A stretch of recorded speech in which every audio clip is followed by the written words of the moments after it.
šitą kertam šitai, dar kertam 3-2-1.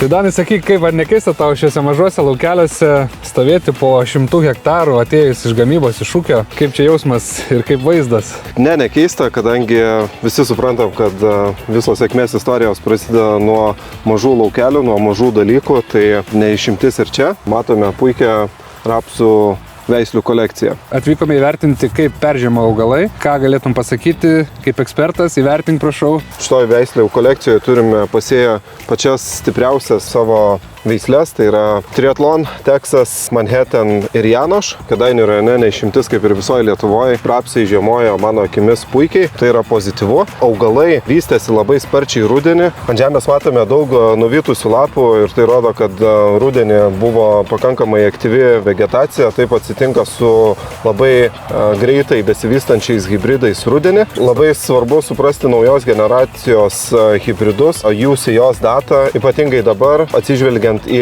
suminių temperatūrų pasiskirstimą rudens laikotarpiu. Atvykę į šios laukelius išstrovėme augalus, pasižiūrėjome šaknis ir matome, kad vegetacija prasidėjusi, stebime naujas besivystančias baltas šakneles. Ir kokie mūsų pirmieji žingsniai turėtų būti šiuo atveju? Vegetacija atsinaujinus labai svarbu būti susiplanavus pirmuosius tręšimus, tą reikia daryti dabar. Kitas svarbus momentas yra pradėjus ilgėti stiebui, sekti paslėptas raublius. Kiekvienais metais paslėptas raubliai ateina, neišimtis ir šie metai.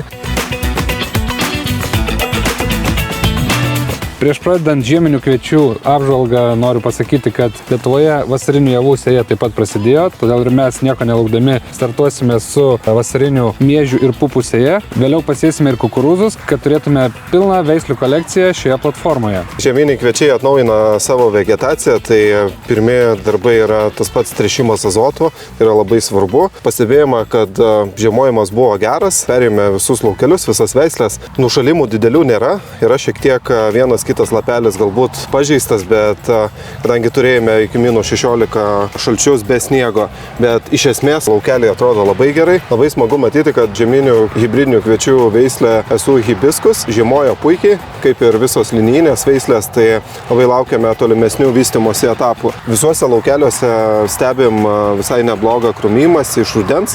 Turime 3 linijinėse veislėse stiebus, o hibridinėse veislėse randam ir po 7 ir po 8 stiebus. Dabar pavasarį dar šiek tiek laiko yra, kol nepadidės temperatūros ir tiek taip pat pirmieji darbai bus pastebėti stiebų ilgėjimo pradžioje ir pasinaudoti augimo reguliatorius. Sako, tai grūbinė kas. Gailitas kazistų kviečių. Bet tu paskui neprašysi kokias išpirkas už šitas nesąmonės, kad nepapaustinti kur nors.